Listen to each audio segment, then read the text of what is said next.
Selamat pagi kepada semua yang hadir. Dan juga saya lihat ada beberapa orang yang kemarin belum ada, sekarang tiba-tiba muncul. Ya, selamat datang juga.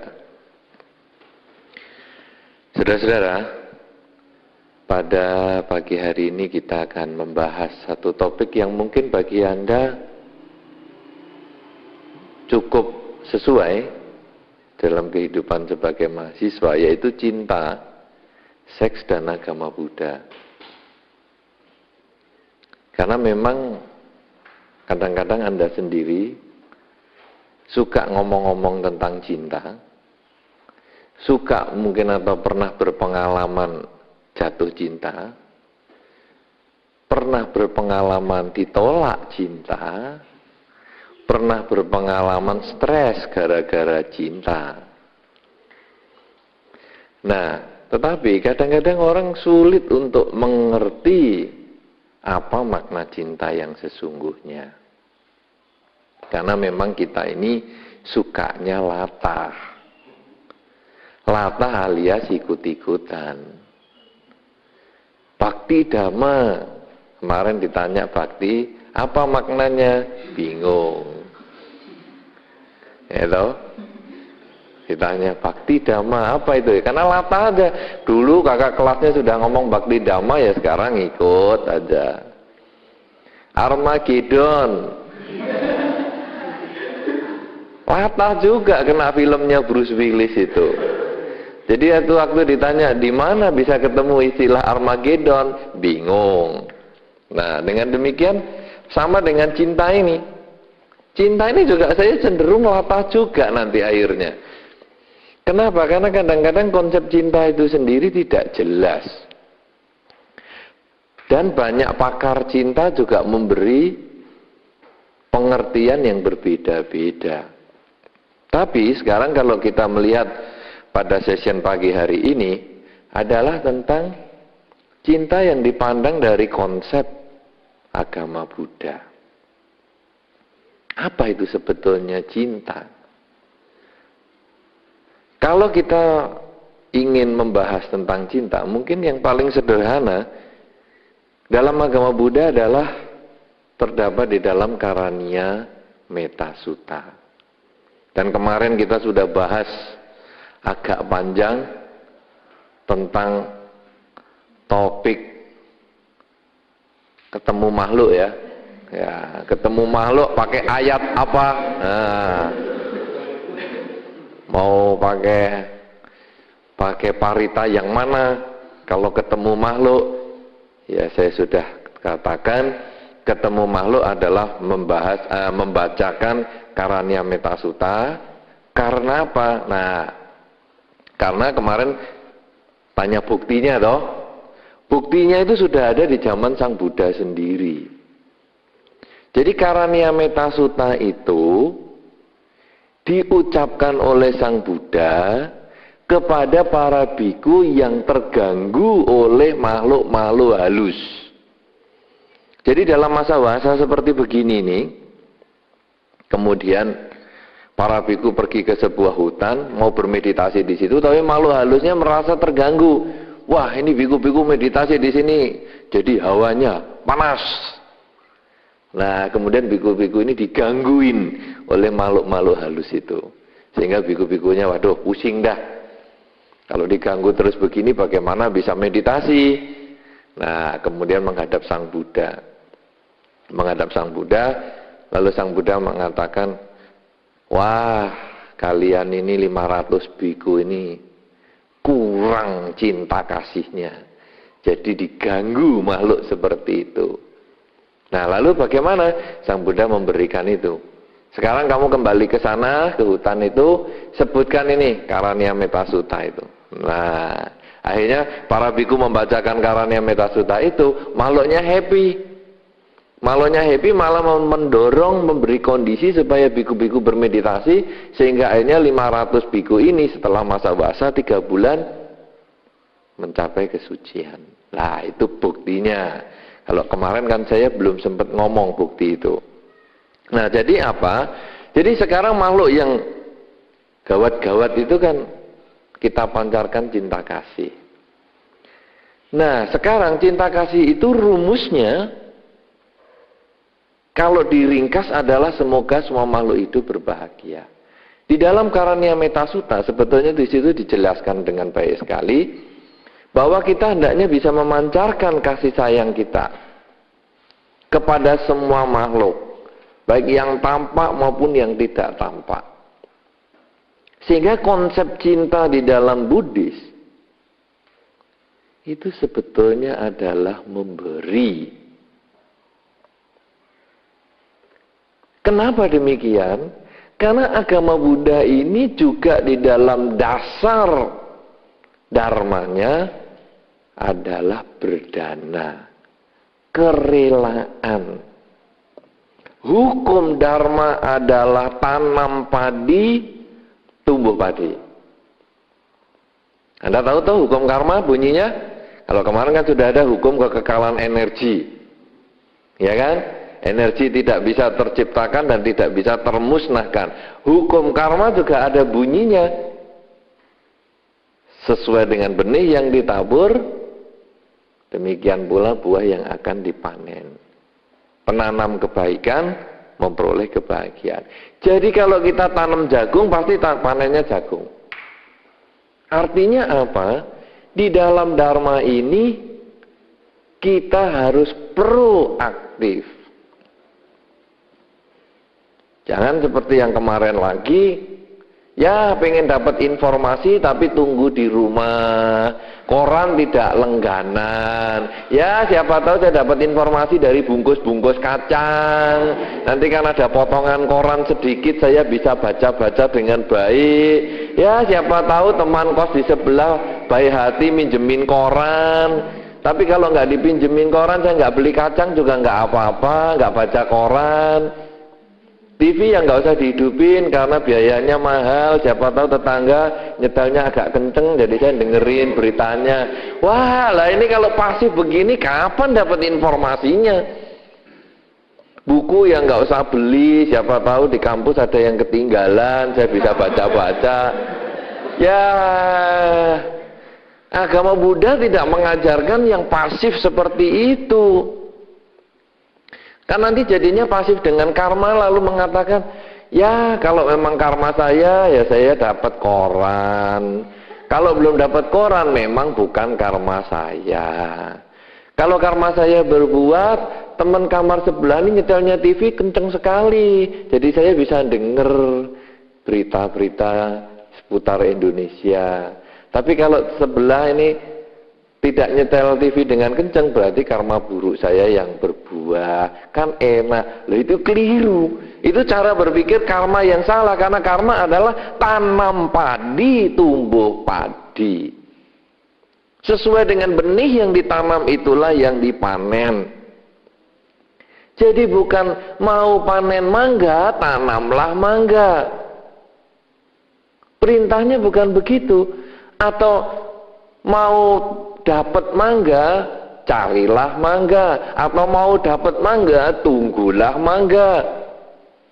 Tidak ada perintah itu. Tanam padi, tumbuh padi. Kemarin kan ada tebakan itu, telur dan ayam. Kan saya sudah jawab itu.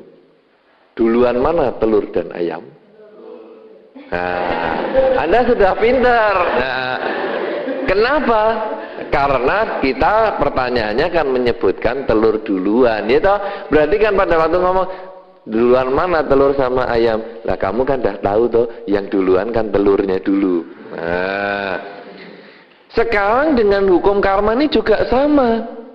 Tanam padi, tumbuh padi. Jadi tanam dulu, baru panen. Nah sekarang Anda di dalam kehidupan ini mau dapat apa? Dapat perhatian, tanam perhatian. Bukan cari perhatian. Oh saya mau dapat perhatian, cari perhatian. Wah pakaiannya yang aksi-aksi, ya sobek dengkulnya, ya, sobek belakangnya. Wah, itu bukan cari perhatian itu. Itu malah salah tingkah itu orang. Tetapi kalau kita ingin mendapatkan perhatian, maka tanamlah perhatian. Bagaimana caranya? Kita punya teman, dia membutuhkan apa? Ya, jadi misalnya pulang kuliah, kok di depan kampus, tengok kanan, tengok kiri, kenapa ya?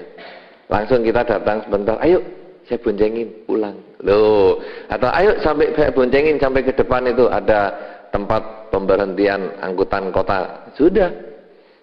Nah, orang ini memang tengok kanan, tengok kiri, mungkin mau tunggu jemputan atau mungkin mau tunggu tumpangan, kita kasih tumpangan. Ini memberi perhatian. Akhirnya dia juga memperhatikan kita. Nah, ini belum berbicara tentang jenis kelamin. Pokoknya ini yang penting perhatian dulu. Sehingga kalau nanti sesama jenis, nanti juga bisa muncul persahabatan. Karena dengan perhatian seperti itu. Kalau lawan jenis, wah, bisa mendapatkan si dia. Kenapa? Karena di dalam Dharma dikatakan, ajaran Sang Buddha ini ada satu resep. Bagaimana untuk memperoleh pasangan hidup? Bagaimana bisa memperoleh lawan jenis? Nomor satu adalah memberi. Suka memberi. Tidak harus memberi materi. Karena memberi materi itu biaya tinggi. Memberi perhatian. Misalnya hari ini pakai baju baru. Wow, bajunya kok bagus. Loh, misalnya. Kenapa? Karena itulah perhatian. Karena Anda sendiri kalau baru pakai baju baru, Anda merasa lebih gagah loh daripada tidak pakai baju baru. Terasa enggak itu? Merasa enggak bedanya kalau pakai baju baru atau tidak? Merasa tuh?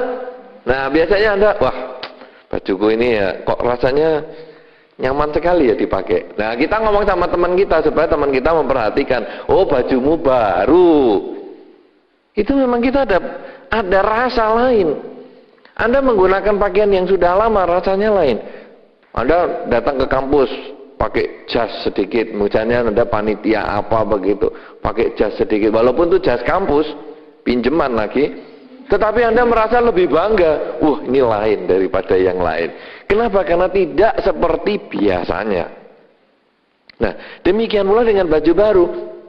Begitu kita pakai, wah rasanya percaya dirinya lebih kuat. Nah, kalau kita melihat teman kita menggunakan pakaian yang baru, kemudian kita memberikan perhatian, wah hebat nih, baju beli di mana nih? Wah, boleh enggak aku tiru modelnya, bagus loh. Misalnya, ini akan membuat orang itu menjadi dekat dengan kita. Perhatian ini sangat kuat sekali.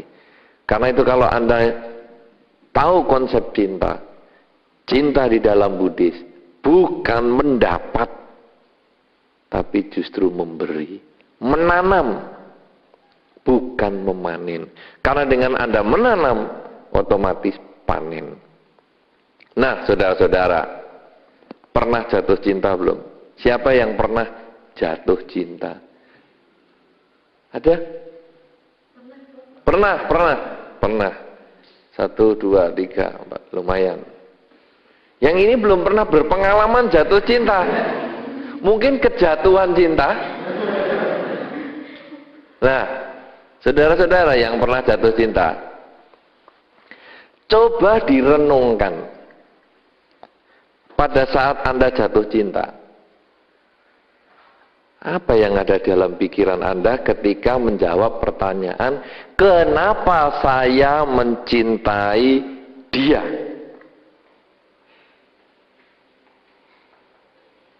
Pernah Anda tanya enggak yang pernah jatuh cinta ini? Kenapa saya mencintai dia?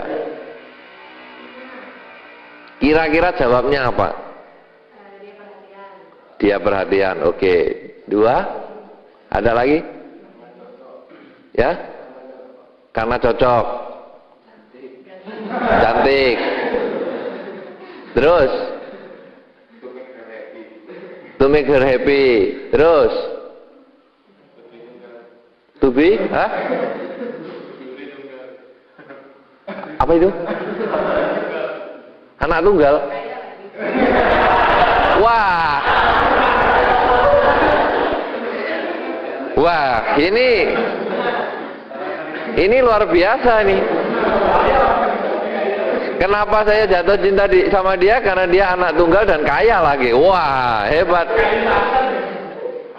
Siapa tahu ada juga saya jatuh cinta karena dia sudah tua dan mau meninggal dan warisannya banyak. Wah, ini hebat lagi. Nah, saudara-saudara, kalau saya mencintai dia dasarnya karena fisik, ini yang paling level paling parah. Dia cantik, dia ganteng, dia kuat, dia sehat, dia bergaya, dia kaya, dia seksi, dia maco. Itu yang paling parah. Karena level itu yang paling tidak bisa tahan lama.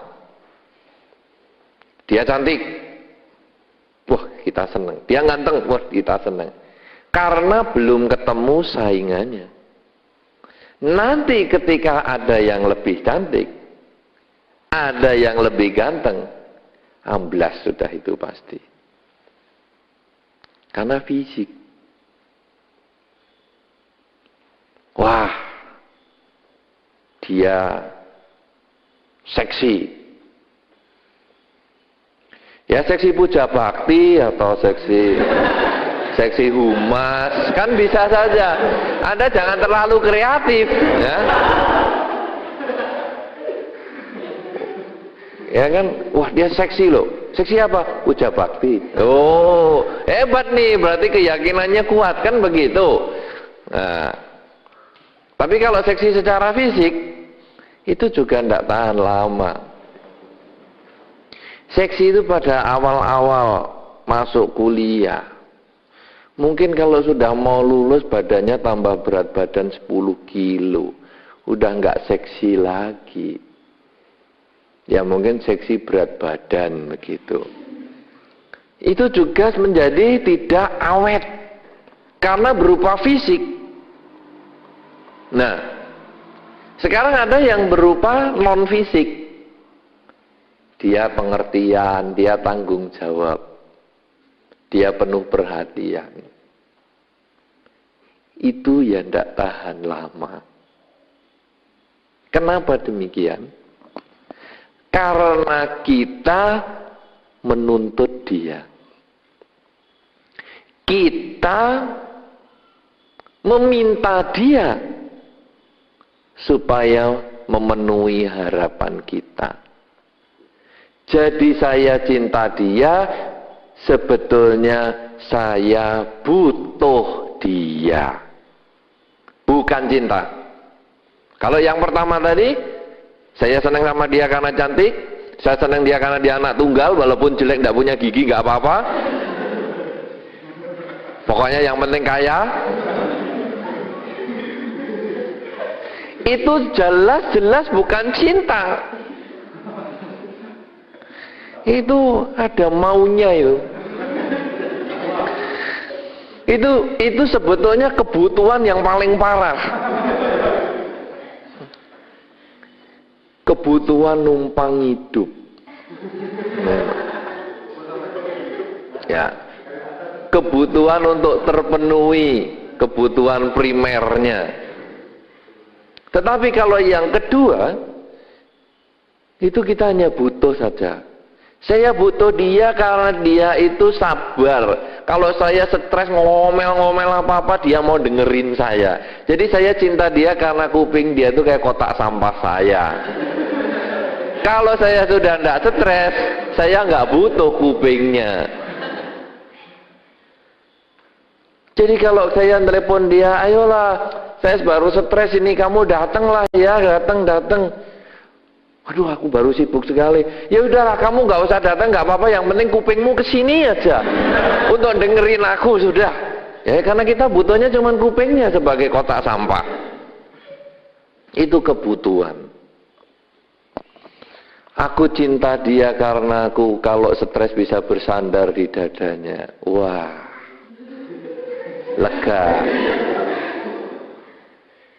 Wah, ya itu sih juga kebutuhan. Aku cinta dia karena dia pinter kerja. Itu juga kebutuhan. Karena kalau aku sudah cinta sama dia, dia pinter kerja, aku santai-santai, dia yang kerja. Kebutuhan. Kalau begitu pacaran saja sama kuli bangunan, dia pinter kerja udah.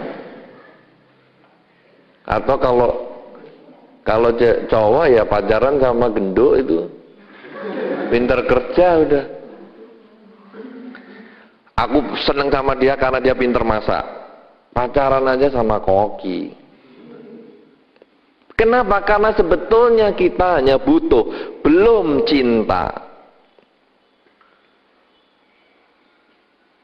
Nah, sekarang ada level lain lagi. Tadi ada sedikit kata-kata, to make her happy. Nah, untuk membuat dia bahagia. Kata-kata itu bagus. Cocok. Memang di dalam Dharma, dengan tadi kata-kata semoga semua makhluk hidup bahagia, itu sebetulnya kita memberikan kesempatan dia bahagia. Ini sebetulnya konsep cinta di dalam agama Buddha, membuat dia bahagia. Tetapi prakteknya tidak sesederhana itu. Kenapa demikian? Karena konsep pikiran kita setiap saat hanya bagaimana membuat dia bahagia. Itu sebetulnya cinta yang nanti bakal awet. Karena itu kalau ada pertanyaan, di dunia ini kalau merit itu kan atau pacaran, itu kan ada beberapa kemungkinan. Kemungkinan pertama, ketiban cinta. Dicintai tapi tidak mencintai. Bisa loh pacaran, ya kan? Wes ruduk terus akhirnya ya kasihan lah, udahlah ayo jalan sama-sama.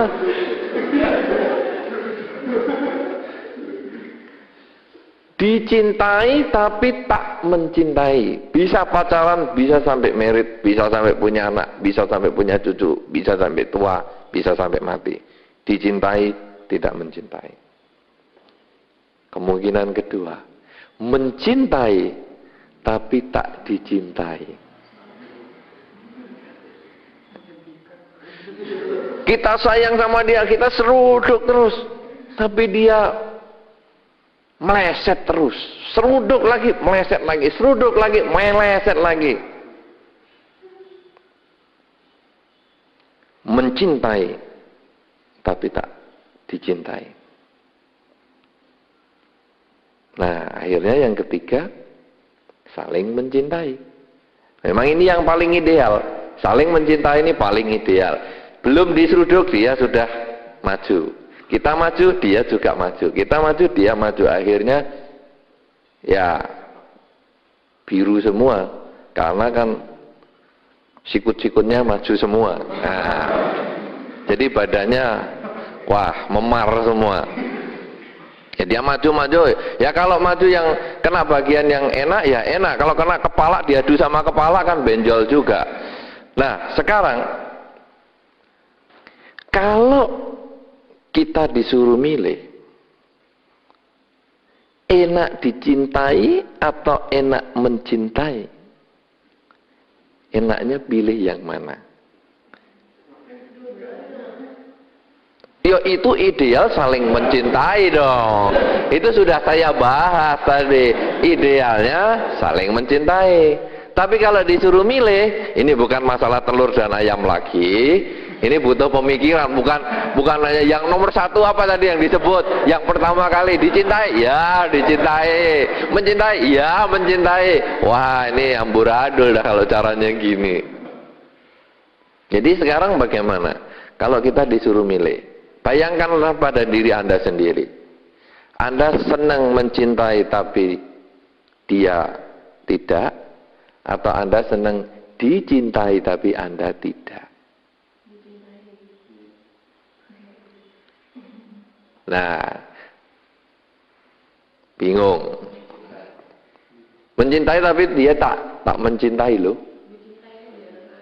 Ya. Dalam konsep kebutuhan, bukan cinta tadi, dicintai memang paling nyaman. Tetapi jangan kira dicintai itu selalu happy.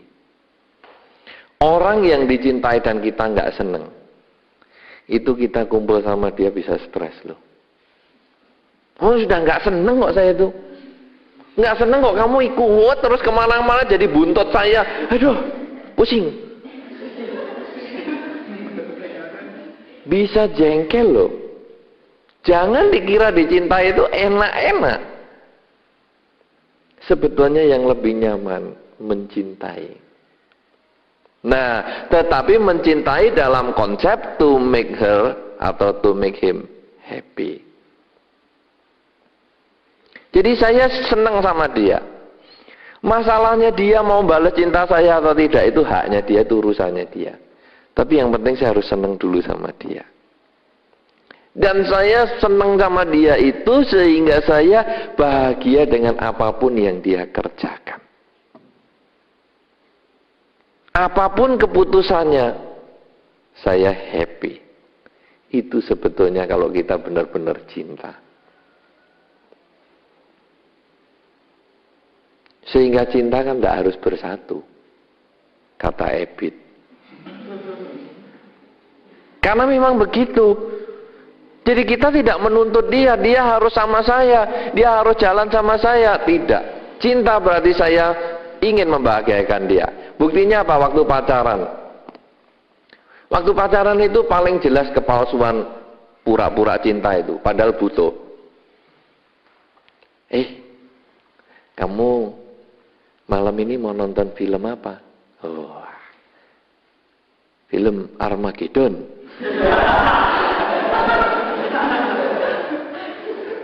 Biar lebih jelas maksudnya apa Armageddon. Oh ya sudahlah, ayo nonton. Padahal sudah nonton. Tetapi karena pacarnya mau nonton lagi, ayo. Itu sebetulnya kan saya ingin membuat dia bahagia. Cuman itu kadang-kadang munculnya waktu pacaran. Karena butuh sehingga semu. Palsu. Tapi kalau sudah jadi sungguhan, ayo nonton Armageddon. Nonton sendiri sana, aku sudah nonton, kamu ajak terus. Biaya tinggi dong kalau caranya begini. Nah, berarti kita hanya butuh dia. Lihat baik-baik. Pada waktu pacaran itu, kalau kita mau membahagiakan dia terus, dari dalam, itu benar-benar cinta. Ingin memberi. Ingin menanam. Tanam padi, tumbuh padi. Tanam cinta. Bisa mendapatkan cinta juga. Tapi kalau kita hanya ingin dapat, maka itu bukan cinta yang sesungguhnya. Nah, oleh karena itu, sekarang bagaimana konsep cinta ini? Saya ingin dia bahagia. Kadang-kadang dia jalan sama cowok lain misalnya, atau kalau pacar kita itu jalan dengan lawan jenis yang lain. Bagaimana? Kalau Anda cemburu, sebetulnya itu bukan cinta. Itu Anda ego dan butuh. Anda takut kehilangan.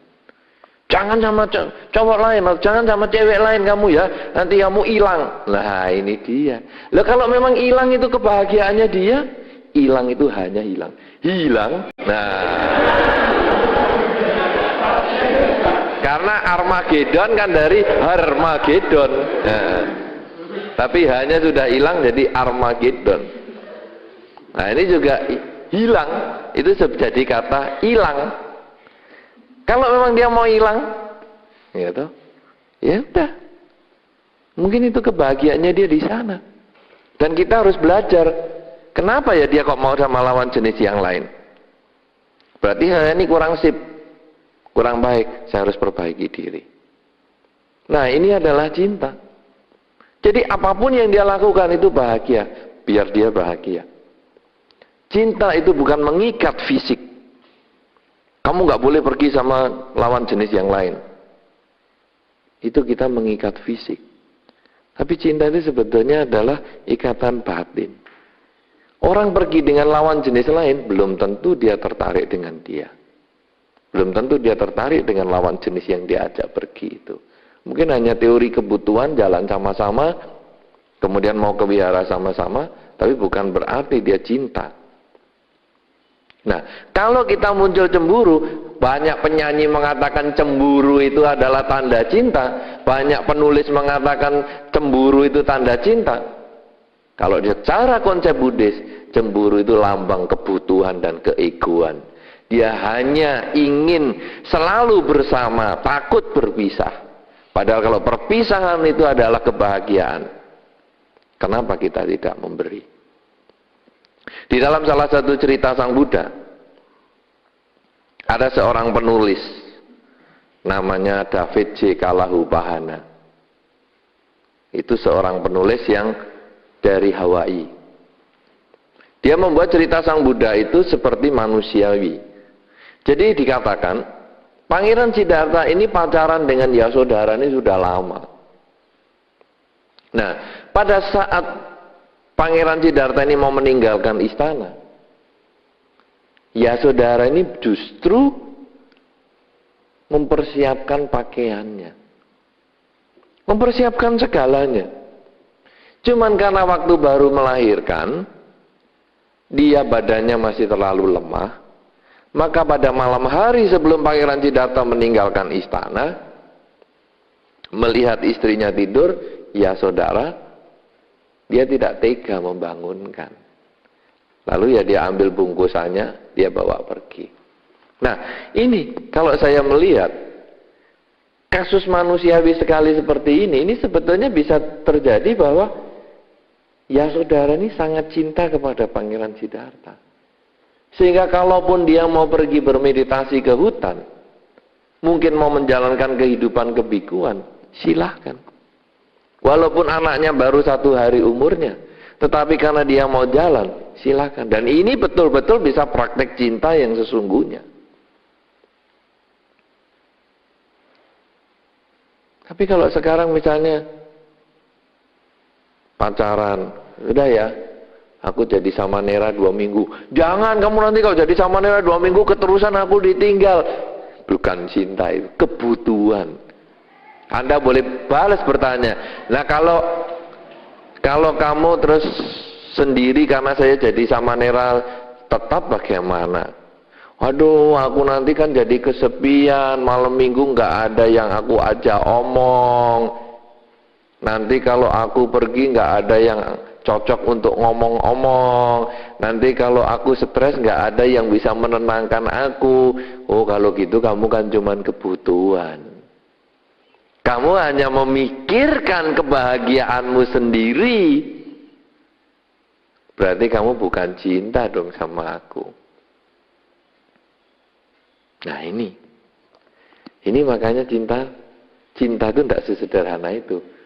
To make her happy itu seperti tadi indah dikatakan, tetapi untuk dijalani sungguh-sungguh itu butuh latihan. Ada satu umat yang sangat mengesankan untuk saya. Dia sudah suami istri cukup lama. Kemudian suatu ketika suaminya itu mau kawin lagi. Istrinya yang sangat mencintai suaminya, dia mengatakan, oh kamu mau kawin lagi, apakah sudah kamu pertimbangkan? Sudah. Apakah itu merupakan kebahagiaanmu yang tertinggi dengan kawin lagi? Iya. Kemudian istrinya menjawab, baik, kalau memang itu yang kamu maui, silahkan kawin lagi. Nanti aku urus semuanya. Dan Dan diurus sungguhan. Dari gedungnya, undangan, makanan, pakaian pengantin, tukang fotonya, semua dia urus semua. Sampai pada saat hari perkawinannya itu, tukang foto yang memfoto itu malah keluar air mata. Dia tidak mengira bahwa ternyata yang diurus oleh perempuan ini adalah perkawinan kembali atau perkawinan laki suaminya. Dia pikir yang diurus perempuan ini adalah perkawinan adiknya. Nah, dengan demikian, kalau saya menyimpulkan, orang ini sebetulnya sangat cinta. Justru karena sangat cintanya dia memberikan apa yang terbaik yang dia bisa lakukan. Nah, bisa nggak to make her happy itu seperti itu tadi? Kalau itu bisa, apa yang Anda katakan terbukti. Tapi kalau, wah aku yang mana tahan bisa mempersiapkan seperti itu. Oh ya berarti kemalakatannya masih ada. Berarti kebutuhannya masih ada. Takut kehilangannya masih ada. Oleh karena itu, cinta ini sesungguhnya adalah memberi. Memberi demi kebahagiaan orang yang kita cintai, apapun juga yang dia kerjakan. Nah, sekarang bagaimana tentang seks ini sendiri? Seks ini adalah ekspresi cinta. Lebih tepat lagi, salah satu ekspresi cinta. Jadi dia sebetulnya adalah usaha memberikan kebahagiaan kepada pasangan hidup kita. Saya katakan salah satu ekspresi cinta karena seks itu bukan satu-satunya ekspresi cinta. Karena cinta itu bisa wujudnya macam-macam kok. Dengan hanya perhatian, memandang orang yang kita cintai, itu pun sudah perhatian yang baik sekali. Itu sudah membangkitkan rasa cinta yang bagus sekali. Dengan memegang rambutnya ketika dia sedang stres, itu pun sudah merupakan ekspresi cinta. Kita bisa mengajak dia humor sampai ketawa ngakak-ngakak cekikian happy sekali. Itu juga ekspresi cinta. Ketika kita bisa membantu di dalam segala kesulitan dia, itu juga ekspresi cinta. Ketika kita memberikan bisikan lembut di kupingnya, itu juga ekspresi cinta. Jadi banyak sekali ekspresi cinta. Ketika kita melayani dia, mengambilkan dia makanan, itu juga ekspresi cinta. Nah, oleh karena itu seks ini hanya salah satu ekspresi cinta. Oleh karena itu kalau kita membaca di koran-koran dan majalah, ada beberapa remaja yang mengatakan, aduh ini bagaimana pacar saya menuntut seks kepada saya sebagai bukti cinta. Oh, itu jelas sesat. Makanya tidak ada nasihat di koran manapun juga yang mengatakan, ya berikan saja, kerjakanlah, ya lakukanlah seks itu karena itu memang benar-benar bukti cinta. Pasti itu tidak ada yang menasihati begitu. Karena kalau nasihati begitu di koran, berarti besok pasti si penasihat ini, konsultan ini tidak akan dipakai lagi. Kenapa? Karena itu tidak sesuai dengan aturan. Itu tidak sesuai dengan kemoralan. Dan itu bukan cinta yang sesungguhnya. Kalau cinta itu hanya dikerjakan dengan seks, maka tidak ada bedanya manusia dengan ayam. Anda pernah perhatikan perilaku ayam? Ayam jantan dan ayam betina. Itu tiap pagi ada olahraganya dia. Begitu lihat betina, wajar sudah. Ya, betinanya lari sana, lari sini. Akhirnya, ya oke juga lah. Nah, Tapi ke kegiatan tiap pagi. Dan itu betinanya ganti-ganti.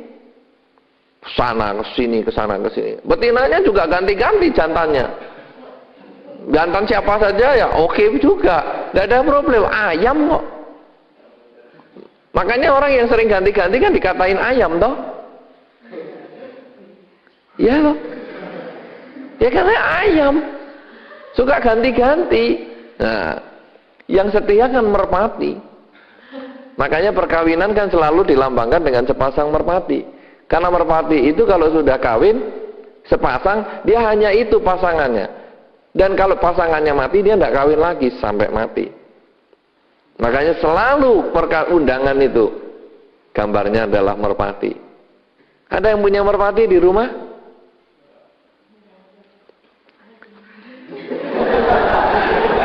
Apa itu? Punya ayam aja. Tapi jangan meniru perilaku ayam. Makanya merpati itu kalau dilombakan, Anda pernah lihat lomba merpati? Jantannya kan disuruh terbang. Semua yang punya itu pegang betinanya. Dan jantan yang pemenang adalah yang dia bisa mencari betinanya tercepat di antara rombongan itu. Anda bisa bayangkan bagaimana pancaran cintanya itu. Makhluk yang terbang tinggi dipancing dengan makhluk yang di bawah, dipegang oleh tangan. Dari gerak-geriknya ini, dia sudah tahu itu pasangannya. Itu kan luar biasa sekali. Nah, cinta itu ya seperti itu. Kalau sekarang bahwa seks itu sebetulnya hanya salah satu kegiatan saja. Dan seks itu sendiri ada masanya. Itu sama dengan saya cinta dengan dia karena dia cantik, karena dia ganteng, dia seksi, dia keibuan, dia jantan, ya, dia betina. Ya, kalau pria sering disebut jantan, tapi wanita jarang ya disebut betina. Itu sebetulnya termasuk pelecehan juga itu. Wah, kamu kok jantan sekali toh. Tapi jarang pria yang mengatakan, kamu kok betina sekali ya. Wah, feminin. Biasanya dikatakan begitu, feminin. Mestinya kan kamu juga betina loh. Ini. Nah, jadi itu ada masanya. Kecantikan, kegantengan, keseksian itu ada masanya. Sama dengan seks ini sebetulnya daya tarik seksual ini juga. Kalau secara fisik, seksual itu sendiri itu sebetulnya adalah ada masanya. Tetapi nanti di dalam perkembangan psikologis, seks ini tidak harus berarti hubungan seks. Dikatakan di dalam ahli pakar-pakar psikolog, orang yang sudah tua-tua, kakek dan nenek, kadang-kadang kalau pergi kan kelihatan mesra gandengan. Selain mereka karena kakinya sudah goyah, dia perlu gandengan, itu saling menuntun. Tetapi itu juga ekspresi seksual dia. Ya, jadi kan gandengan, senyum, ketawa, happy. Itu sebetulnya ekspresi seksual. Jadi tidak harus berhubungan seks. Karena seks itu luas sekali. Ya. Nah, kalau sekarang yang dimaksudkan cinta, seks dan agama Buddha, mungkin yang dimaksudkan di sini adalah hubungan seks itu. Itu yang saya katakan bukan satu-satunya ekspresi cinta. Nah, karena itu, kalau sekarang kita cinta itu adalah karena kita mau memberi, kita ingin membahagiakan dia, maka seks ini pun tujuannya adalah saya ingin membahagiakan dia. Bukan saya ingin mendapatkan pengalaman dari dia. Saya ingin mendapatkan manfaat dari dia. Bukan. Tetapi saya ingin membahagiakan dia. Kalau seks dalam arti seperti ini, maka barulah itu bisa berjalan sesuai dengan konsep dharma. Nah, kemudian sehubungan dengan hubungan seks ini, bagaimana konsep dharma tentang pelanggaran seksual? Pelanggaran seksual itu ada objeknya. Objek pelanggaran seksual adalah saudara kandung. Jadi Anda walaupun sayang sekali sama saudara kandung, cinta sekali ingin membahagiakan saudara kandung Anda, jangan melakukan hubungan seksual sama dia. Maka saya tadi katakan, seks ini atau dalam pengertian yang lebih sempit, hubungan seksual itu bukan satu-satunya ekspresi cinta. Anda sayang toh sama adik Anda sayang toh sama kakak Anda, ya kan? Pengen hubungan seks nggak sama dia? Kalau pengen tuh kelainan ayam tuh. Karena ayam sudah nggak pusing lagi, kakak, adik, ibu, anak, ajar terus tiap hari untuk olahraga. Tetapi Anda kan cinta, Anda ingin memberi. Adik Anda kepingin apa, Anda kasih. Adik Anda kepingin es krim, carikan. Adik Anda pengen beli apa, walaupun jauh, Anda carikan. Walaupun sulit, Anda carikan. Kan begitu. Anda cinta karena Anda ingin membahagiakan dia. Tetapi Anda tidak melakukan hubungan seksual kepada dia. Karena itu memang bukan yang seharusnya. Dan itu adalah objek pelanggaran seksual di dalam dharma. Tetapi adik Anda kan Anda boleh elus. Adik Anda boleh Anda gandeng sebagai lambang cinta. Sama dengan seperti tadi, kakek dan nenek yang sudah tua-tua saling gandengan, saling rangkulan. Itu adalah ekspresi cinta yang tidak harus melakukan hubungan seks. Nah, kakak dan adik, saudara kandung, ini adalah objek pelanggaran kesusilaan. Di dalam dharma, pelanggaran kesusilaan ini adalah sila yang ketiga. Sila yang pertama adalah tidak membunuh. Sila yang kedua tidak mencuri.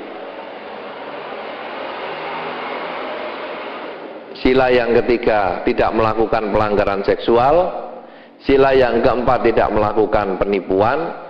Sila yang kelima adalah tidak mabuk-mabuan. Nah, pelanggaran seksual ini objeknya adalah saudara kandung, kakak atau adik sendiri. Yang kedua, anak di bawah umur. Nah, jadi ada anak balita, Anda seneng tetangga Anda itu. Aduh, aku seneng ini, pengen apa, nangis, pengen digendong. Tapi kan Anda juga tidak melakukan hubungan seks dengan dia.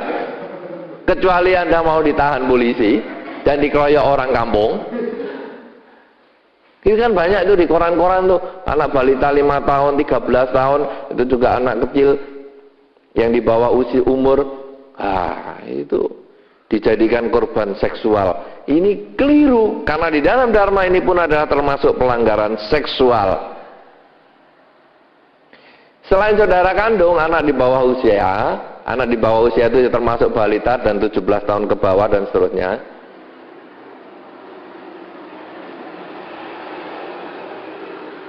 Yang ketiga adalah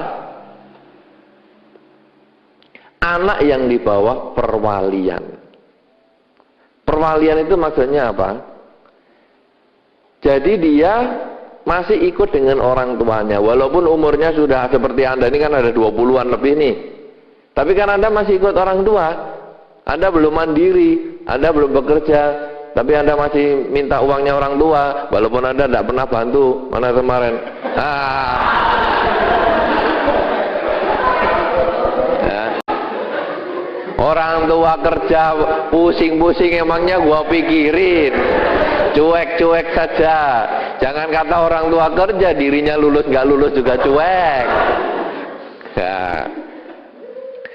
Nah, jadi sekarang kita ini di bawah perwalian orang tua. Kalau kita melakukan hubungan seksual, itu juga sebetulnya melakukan pelanggaran sila yang ketiga. Nah, oleh karena itu, dari sini jelas, Hubungan seksual menurut agama Buddha itu adalah kalau sudah menjadi suami dan istri.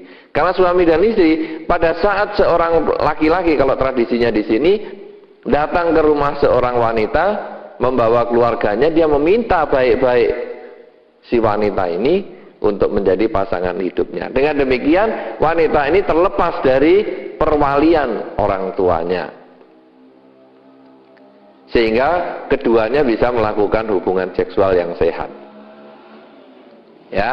Nah, selain keluarga, kakak dan adik, selain anak di bawah usia, selain orang-orang yang di bawah perwalian, maka pelanggaran seksual itu bisa terjadi terhadap objek yang merupakan suami atau istri orang. Jadi kalau dia sudah suami atau istri orang, jangan melakukan hubungan seksual dengan dia. Walaupun cintanya luar biasa, tapi cinta kan tidak harus diekspresikan dengan hubungan seksual. Tetapi ini banyak sekali sekarang pil dan will itu. Ya, pria idaman lain dan wanita idaman lain. Kalau dalam bahasa sinetron ya sepia. Sepia. Itu kan ada lagunya toh, sepia. Itu kan cerita tentang will, wanita idaman lain. Nah, itu sebetulnya adalah merupakan pelanggaran seksual juga. Mungkin kita senang dengan seseorang. Nah, apalagi kalau tadi konsepnya karena cintanya itu adalah karena fisik misalnya. Wah, senang sekali fisiknya dia lebih hebat.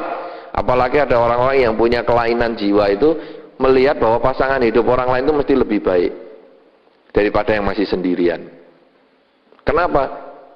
Karena dia dipilih orang berarti mesti bagus. Yang masih sendirian nanti masih jelek-jelek semua. Itu logika sederhana toh. Restoran yang sepi pasti nggak enak. Yang rame mesti enak. Itu kan logika sederhana. Jadi kalau cewek atau cowok sering ganti pasangan, kawin cerai, wah ini mesti sip. Lah sudah janda 5 kali aja masih mau orang. Apalagi yang 4 mati semua. Wah yang kelima masih mau jadi korban untuk mati lagi. Berarti ini kan sip. Ayo hajar serbu. Iya toh. Nah, apalagi duren, duda keren. Wah. Oke punya. Nah, jadi kita kadang-kadang ada melihat ada orang-orang punya kelainan jiwa seperti itu. Wah, kalau pasangan hidup orang lain itu mesti lebih bagus sudah. Karena dia sudah dipilih orang mesti sip lah, jaminan. Nah, lalu kita melakukan hubungan seksual dengan dia, itu juga pelanggaran kesusilaan. Jadi pelanggaran kesusilaan sudah ada 4 objeknya. Pasangan keluarga sendiri, kakak atau adik, anak di bawah usia, kemudian orang di bawah perwalian seperti Anda para mahasiswa ini, kemudian suami atau istri orang, maka yang kelima adalah orang yang melaksanakan sila. Ada biku, biksu, biksuni, samanera, atau mungkin suatu ketika kita sedang menjalankan atasila sendiri, ya, sehingga dalam satu hari itu kita bertekad tidak melaksanakan hubungan seksual. Itu termasuk kalau kita melakukan hubungan seksual itu adalah pelanggaran kesusilaan. Nah, ini ada 5 objek pelanggaran kesusilaan yang disebut melakukan hubungan seksual. Sekarang apa sih yang disebut pelanggaran kesusilaan? Kita sudah tahu objeknya. Sekarang hubungan seksual ini atau pelanggaran kesusilaan ini menggunakan peralatan apa saja. Nah, di dalam Dharma, alat-alat pelanggaran kesusilaan ini ada 3. Yaitu bibir, alat vital, dan anus. Pertemuan salah satu atau persilangan dari satunya ini itu disebut pelanggaran kesusilaan. Bibir ketemu bibir secara agama Buddha Ini sebetulnya adalah termasuk pelanggaran kesusilaan. Bibir ketemu kuping tidak masalah. Paling kuping basah kan begitu.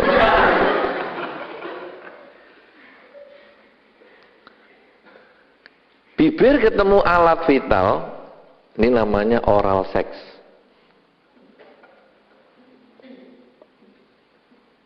Itu juga termasuk pelanggaran seksual. Alat vital ketemu anus, pintu belakang, anal seks. Itu juga termasuk pelanggaran kesusilaan. Anus ketemu bibir,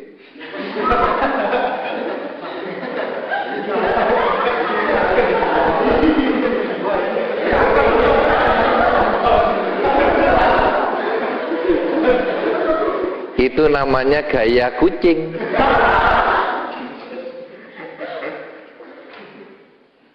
Itu juga termasuk pelanggaran seksual. Jadi kalau Anda sekarang melihat kegiatan seksual, ini ada objeknya, ada alatnya. Maka kalau kita melakukan itu bukan berdasarkan cinta, sudah tidak melanggar objeknya, dia bukan keluarga sendiri, dia bukan anak di bawah umur, dia bukan anak di bawah perwalian, kemudian dia juga bukan suami atau istri orang, dia bukan biku, bukan samanira, tetapi kita jalani bukan berdasarkan cinta, hanya karena kebutuhan, maka itu pun tidak sesuai dengan dharma. Oleh karena itu saudara-saudara, tiga hal inilah cinta, seks, dan agama Buddha. Agama Buddha melihat cinta sebagai bakti, pemberian, pengabdian, bukan mendapatkan, membutuhkan, mencari, memuaskan ego kita.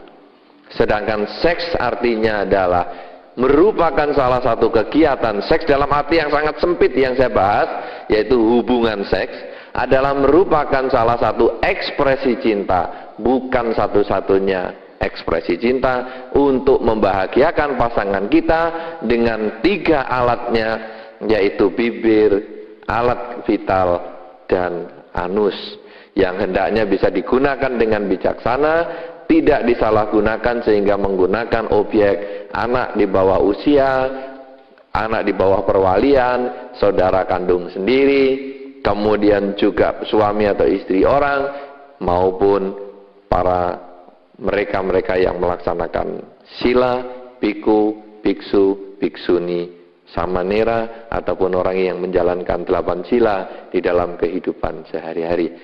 Inilah yang bisa saya sampaikan pada pagi hari ini. Semoga bisa menambah wawasan Anda, menjadi pegangan hidup Anda. Semoga Anda selalu berbahagia, mantap di dalam bakti pada dharma, di dalam kehidupan Anda sehari-hari. Semoga Anda berbahagia, semoga semua makhluk, baik yang tampak maupun yang tidak tampak, memperoleh kebaikan, kebahagiaan sesuai dengan kondisi karmanya masing-masing. Sabe sata bawantu suki tata.